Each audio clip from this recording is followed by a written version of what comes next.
Day 4 of the OTAs. Let's get this started.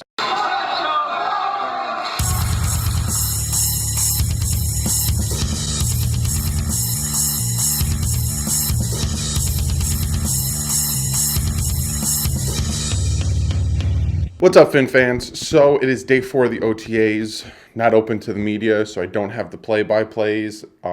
Actually, there wasn't really much that came out of OTAs today. There was no press conferences. There was no player interviews. If you follow me on Twitter, which I normally tell you guys, I post little quick videos, and it's just of them warming up. It's not really like the last video where I had, a Rosen pass and a Fitzpatrick pass. It was just them kind of warming up.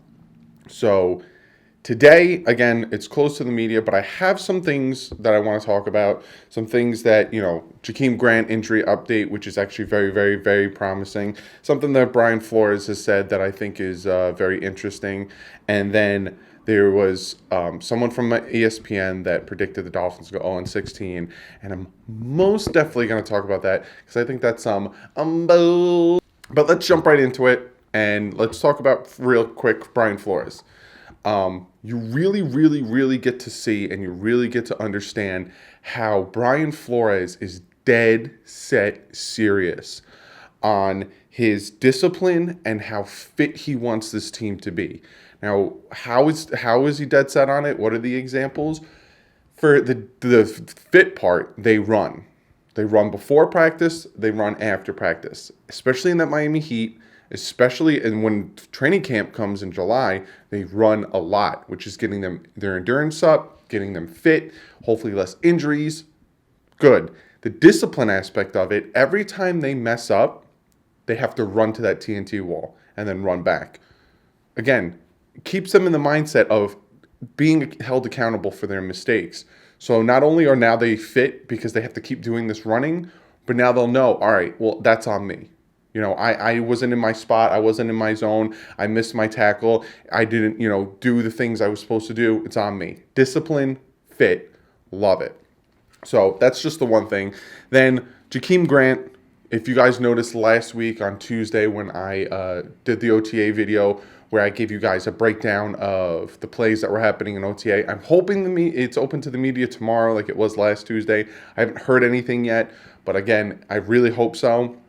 But he was there. Jakeem Grant was there. He was there limited. Now, he had a calf injury and he had surgery last season, Green Bay Packer game. So it was kind of the middle of the season. He was there. Now, he's okay. The Dolphins are obviously holding him out and having him being limited 4 months until, the season starts. There's no point in rushing the dude, especially since he's so far ahead of schedule. Now, he'll be ready for training camp and he'll be ready for week 1. He's, like I said, he's so far ahead of schedule and he's been there. He's been doing limited work in OTAs. So it's a good update. It's a good, news hearing from him. Now, when it comes to Albert Wilson, I haven't heard anything. He's rehabbing right now. They do expect him to play this season. Hopefully he'll be there for training camp, but Jakeem Grant is there. Jakeem Grant is ready to do his thing. Again, they're just being smart with him because there's a lot of, time left before we actually start playing meaningful football. But again, for Albert Wilson, I haven't heard anything, and you guys know for a fact, as soon as I hear something, you guys are going to hear it first. So just wanted to let you guys know about those few things, and now we're going to jump into something that I wanted to talk about. I saw it on Twitter today. I retweeted it, and I was like, all right, there's not much going on with OTAs today, but I really want to talk about this. And that is Mike Clay from ESPN predicted that the Miami Dolphins will go 0-16. Now, not only did he predict that they will go 0-16, but he also has a prediction for everyone's stats, from Josh Rosen to the running backs to the wide receivers to defense, and then he has score predictions for each of the 16 games the Miami Dolphins will play. Again, he has them going 0-16. Now, I'm going to slide over so I could pop it up over here because I screenshotted it so we could talk about it and see how stupid this man is. For one, he's stupid because you're predicting what the Dolphins are going to do. You're predicting who's going to start at each position, how they're going to do before training camp. even starts, before mandatory minicamp even starts. Like, what? It makes no sense to me. What if the Dolphins sign more players? What if the Dolphins lose some of these players to injury? There's so many variables. So for this guy to go this in depth to predict things is just stupid. So before I go into talking about how dumb he is about predicting each game, he has Josh Rosen starting. He has him throwing for 3,800 yards, 17 touchdowns, 15 interceptions. So he doesn't have him having that great of a season. When it comes to rushing, he has no running backs going over 1,000 yards. He has Kenyon Drake being the leader for 598 yards, but he has Kellen Balaj doing another 539 yards, and then Walton getting 215. So together they will rush for over 1,000, but he has no 1,000-yard rusher. He also has no 1,000-yard receiver, with Kenny Stills leading with 768 yards, 4 touchdowns. Then Albert Wilson with 645 and 2 touchdowns, which is just asinine. I can't believe I pulled that word out of my ass. A 9. Please don't unsubscribe. But Albert Wilson was killing it before he got injured with less of a team. So it boggles my mind. And then Devontae Parker with 607 yards with 3 touchdowns. Again, what if Devontae Parker doesn't make the team? What if he keeps struggling? What if something happens and they're like, we're going to move on from you? Then all of a sudden your whole thing is out the window. And when it comes to tight ends, he has Mike Gesicki leading with 528 yards and 3 touchdowns, with Dwayne Allen 159 yards and 1 touchdown. So that's offense. And then defense, he has Christian Wilkins with 3 sacks, everyone else with 1. Edge rushers, he has Jonathan Woodard with 4 sacks, and then Charles Harris and Jerome Elliott with 3 each. Again, we don't know if half of these people will make the team. Not half, but you know what I'm saying.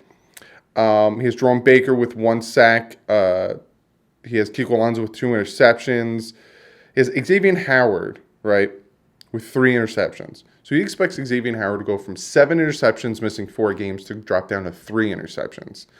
He has Mika Fitzpatrick with 1.9, which is about 2 interceptions. Bobby McCain with 1, and then McTyer and Tankersley with 0.01. I don't know how you get a 0.01 interception, but again, these are all stats and statistics that this guy's pulling out of his ass. And then he has TJ McDonald, Rashad Jones, each with about 3 interceptions. Again, I don't agree. I don't think Xavier Howard's only going to have 3 interceptions. I think a lot of these offenses that we're going to be playing are going to test Xavier Howard, are going to think he got his contract, he's not going to play hard. Also, the team isn't as good, like this dumbass thinks, and they're going to test Xavier Howard, and I think he's going to get a lot of interceptions. Now, real quick, let's break down his score predictions for all 17 games. He has us losing to the Baltimore Ravens 24-17, losing to the Patriots 27-18, losing to the Cowboys 29-16, losing to the Chargers 26-16, losing to the Redskins 21-19, losing to Buffalo 23-16, losing to the Steelers 28-17, losing to the Jets 23-19, losing to the Colts 31-16, which from my calculations seems to be one of the biggest deficits of our losses to the Colts, who we almost beat last year. He has us losing to Buffalo again, 20-18. He has us losing to the Browns, 28-17. He has us losing to the Eagles, 26-17. Losing to the Jets again, 25-17. Close game against the Giants, but we lose 25-21. And Cincinnati, another very, very close one, but we lose 21-20. And then finally, we go up to Foxborough and lose 30-16. So he has us just completely getting demolished except for 2 games. And then he still thinks that teams that are on par with us talent-wise, we're going to lose.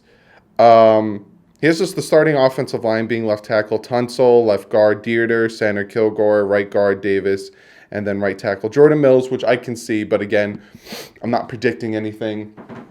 But I just how are you going to predict? This is the reason why when the schedule came out, I didn't go run down and predict each game, or not predicting who the starters are. And I'm not predicting anything because it's way, way, way too soon. I've learned from my mistakes and I'm not predicting anything.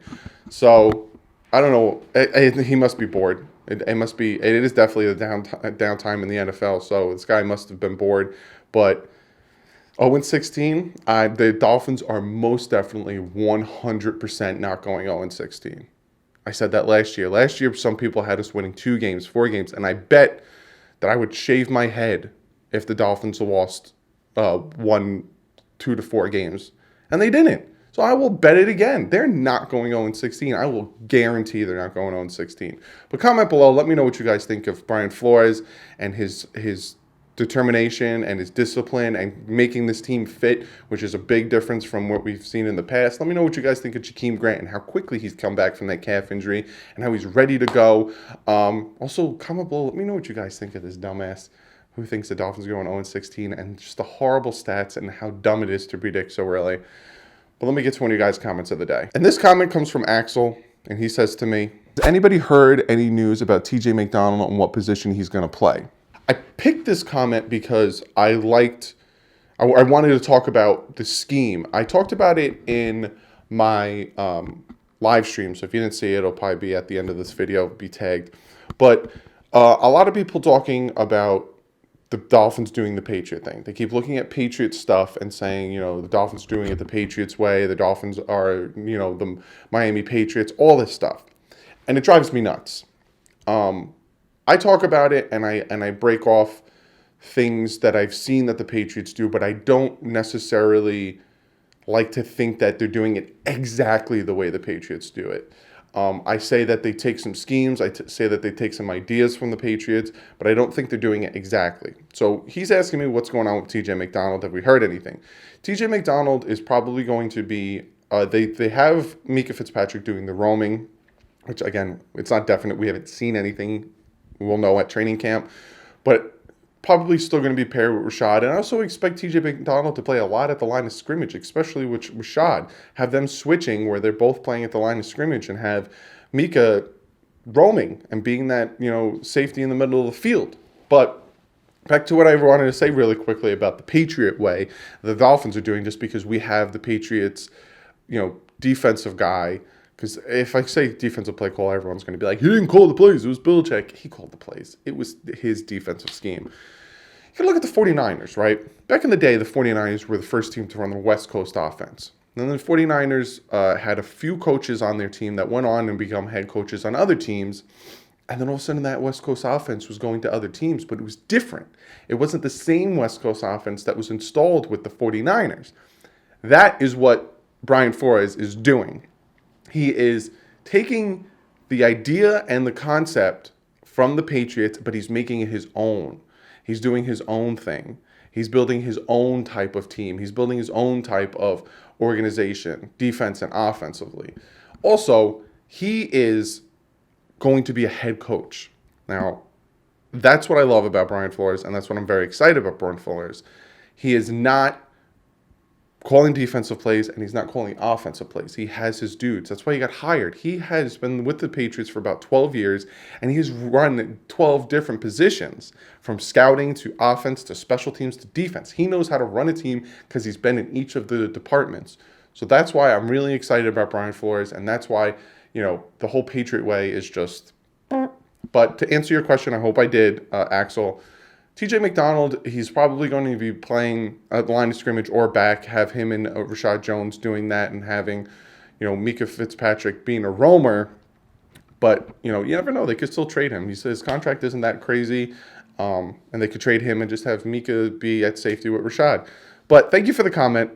Be sure to follow me on Twitter. Today was a dead day, but there was some things I could tweet out, and whenever it's a dead day and things don't happen, I still tweet things out. So be sure to follow me on Twitter. Be sure to go check out the Bit Boys. I'm going to be playing Madden again. It's a kind of the dead season in Madden. I know I'm waiting for Rookie Premiere to come out because that's what I did last year, and that's how I have a 98 Saquon Barkley. So be sure to go check out the Bit Boys. We're playing a ton of games. We're doing a ton of different concepts over there, trying to make it fresh, make it new. So be sure to go check that out. Give this video a thumbs up. We're getting closer to training camp. We're getting closer to minicamp. We're getting closer to the season. It's almost June. Then it's July. And all of a sudden, August is here. Preseason, boys.